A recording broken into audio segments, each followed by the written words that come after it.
Hello everyone, this is Yogesh from ailuge.com. Today we're gonna discuss about the language model, large language model and their workings. Let me go to slides. Okay, so we are keeping a straightforward agenda. First we're gonna discuss about the language model, then we discuss about large language model, open source and closed source model, architecture of LLM, and then a very top level view of transformer as well, that how transformer works. First of all, language model, right? So in basically the last few videos you heard about machine learning, the deep learning and NLP, right? This language model came beyond that, and language model are those model basically which trained on a huge corpus of text data, which is basically book, article, code and websites, for example. And the job of this language model was to predict the next word.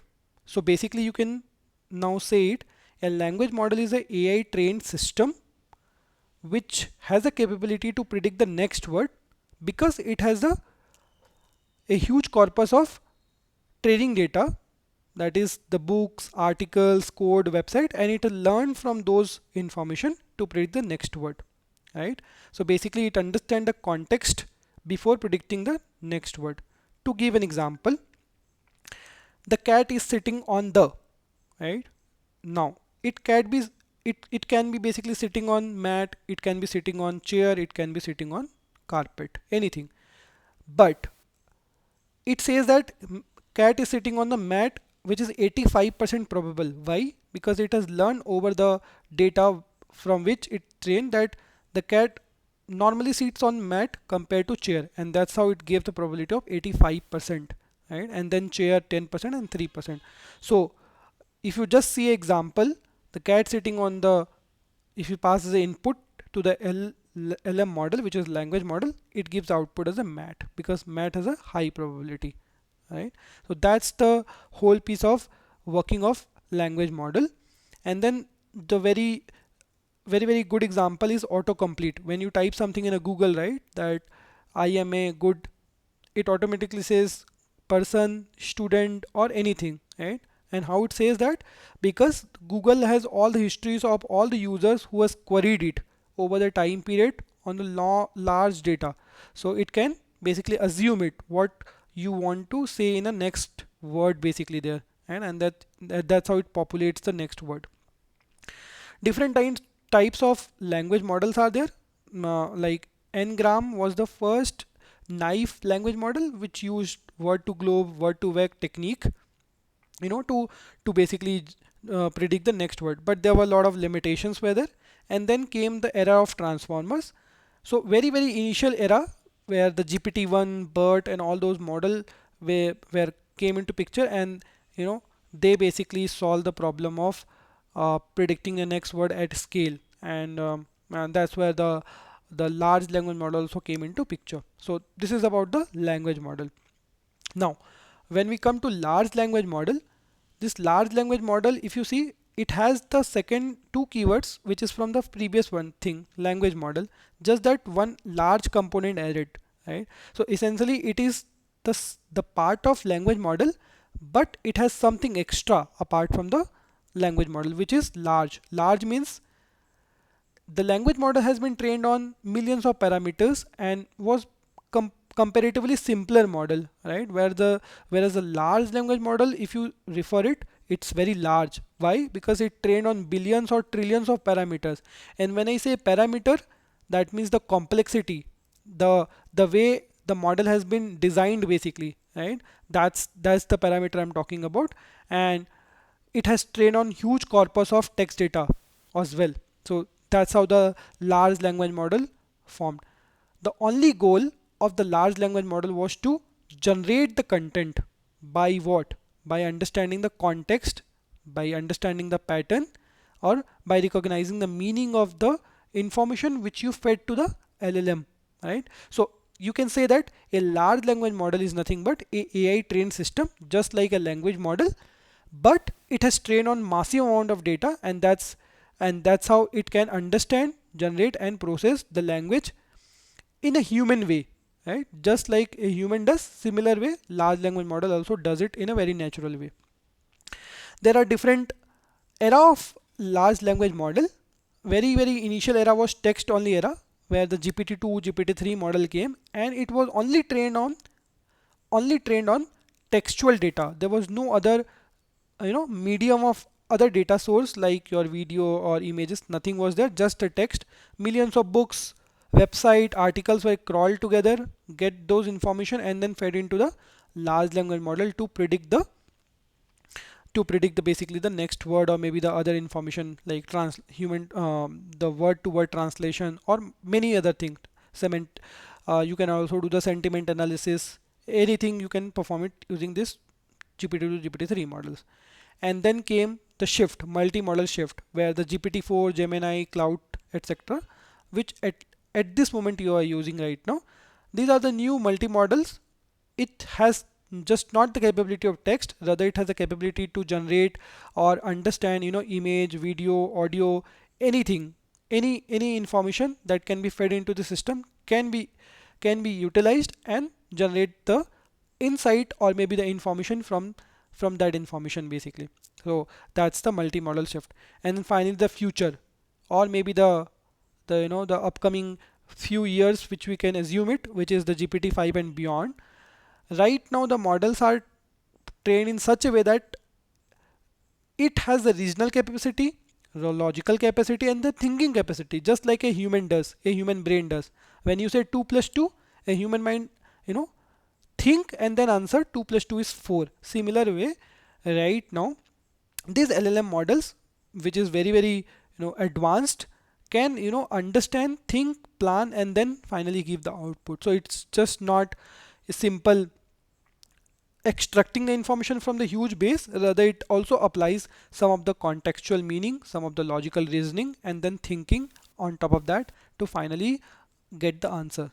So that's the new era of the large language model. So large language model in reality basically is a huge win in the scientific community, um, in this decade, where it basically automate a lot of jobs, lot of pieces which a normal human does, and also it does the job in such perfection a human also cannot do, right? So that's the capability of the large language model at this moment. Three main stages in terms of learning. The first stage is the pre-training, where the model is trained on the huge data from the internet already trained. Second is fine tuning. When you want to adapt it for your organization, you might need to fine tune based on your data set. That is a fine tuning. Again, we're gonna discuss this piece in a detail in the coming videos. And then finally RLHF, which is reinforcement learning with the help of human feedback. So human continuously give the feedback, and then based on these feedbacks model gets the training, right? So these two steps, the step number 2 step number 3, are about the tuning the model, where the step number 1 is more generalized. So when you need a generalized model, you go ahead with the pre-training already, whatever is there right now the in the market, or else you can go ahead with the fine tuning or RLHF technique as well to tune based on your need basically. Now, when you pass something to the model, which we call prompt or basically query, like what is the capital of Germany, it gives the output as the capital of Germany is Berlin. How does it give? Basically, it uses the internal database, external information, and then finally finds out the Germany capital. And it once it finds out basically Germany capital is Berlin, it finally structure the output and showcase to the user, so user can understand and use it basically. Now, when we talked about a lot of benefits of the LLM, there are a few limitations of LLM as well. First of all, it can hallucinate. When I talk about hallucination, means the basic agenda of LLM model, when you provide any query, its responsibility is to generate the output. Now, if it finds the correct output, well and good. If it doesn't find, it try to made up the story basically by itself. And once it finalizes a story, it shares with you. So it might be misleading or it not correct. So that's where it hallucinate.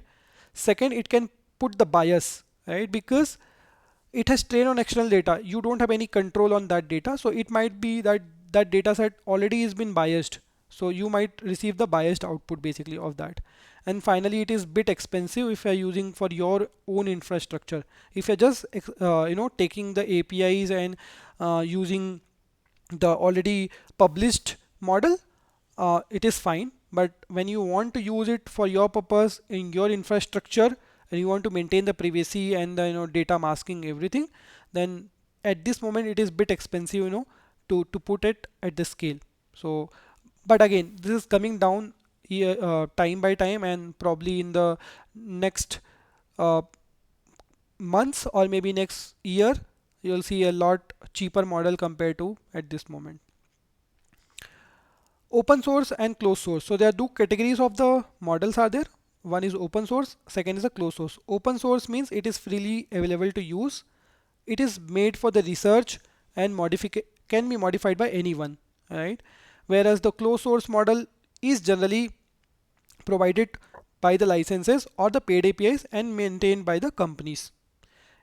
Open source model are community driven and allows free access for users, whereas closed source model are single company owned and it is paid or maybe freely available, but you might need to use the less feature of that model. So that's it is highly flexible. Open source model can be fine tuned and can be put it up in your infrastructure without a lot of permissions, whereas in a closed source model customization is very limited or very less basically, because again the company who it owns basically do not want to put a lot of things in open, right? So that's why limited is there. Open source model example, Llama, Bloom, Falcon, these are the very widely used model, where the closed source model are GPT-4, Palm 2 or maybe Cloud 3. Those are the closed source model. You can go ahead Hugging Face as a platform where you can find a lot of open source model are there. You can download it and use it for your purpose. Whereas in the closed source, OpenAI, Vertex AI, Anthropic, etc., their own platforms are there. Go there and then use it. We're gonna discuss both open source, closed source in upcoming video, and also want to see like how basically the output differs when you use open source or maybe any closed source model. Now, the architecture of LLM. So the front end of the LLM, which you saw here, is just nothing but a engine where you pass the input and finally get the output. Whereas in the background, how does it work, right? So it works on a transformer architecture. In 2017, a paper came, attention is all you need, and that's where the story of your language model and large language model started. First of all, do not get afraid by seeing this image, because this is very simple, just that a lot of components are there. That's the reason it looks a bit clumsy and complex. Let me go in a uh, bit simplistic manner. First of all, you provide a input, which is nothing but a query like what is the capital of Germany. It converts into the embedding, which is nothing but textual to your numerical information. Positional encoding, I'll talk about it in the next videos, coming videos basically in a very detail. So right now understand that it just convert into encoding or maybe the embedding numerical format. Pass it to a self attention layer. It converts into token, which is basically add more context at this moment right now. Then it passed to feed forward network, which is nothing but a deep neural network. It passes through these tokens or this information to multiple layers to extract a lot of meanings from there, right? And then finally it passed to decoder. So this first section was the encoder. Now the second section start with the decoder. So once it passed to decoder, again it passed to the self attention layer. It basically converts to the token again from here, passes to feed forward neural network, extract a lot of other information, pass it to linear model, which basically flattens the output, right? And you might have used the deep learning model where you see at the last we need to use any flatten layer, which is the linear model right now. And then finally it goes to the softmax function to generate the probability of each of the class or maybe each of the labels what you are gonna predict it. So the whole architecture, if you see, a self attention layer and a deep neural network, which is the feed forward neural network. These are the two pieces which will be repeated multiple amount of time here. Okay, now like I showed to you, the two blocks are there. First is encoder block and second is a decoder block. You pass the input, goes to encoder, encode it, pass it to two layers, go to decoder, again pass it to two layers, go to the linear layer, finally the sigmoid or maybe your softmax layer, and then generate the output. So that's the whole working of transformer. We're gonna touch everything in a very detail, but at this moment you need to understand this piece. Take an example. This is one of the good image. Like this is your French word G sous student. It want to convert to English. There's an encoder architecture, decoder architecture. First you encode it one by one. Go to here decoder and then generate the output. So this was the input and this is the output right now. Right now you see at this moment this is happening sequentially, but in reality it happens in a parallel way. So that's how basically your whole LLM works right now. So you pass some out input to the encoder and then finally generates the output as a decoder. So that's about the transformer.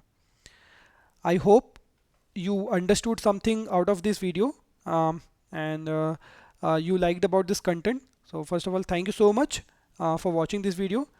I request you to please subscribe this channel and like this video, and do let me know if anything I can help you with the in this topics in the comment. I would love to take care of that. Thank you so much. Bye bye.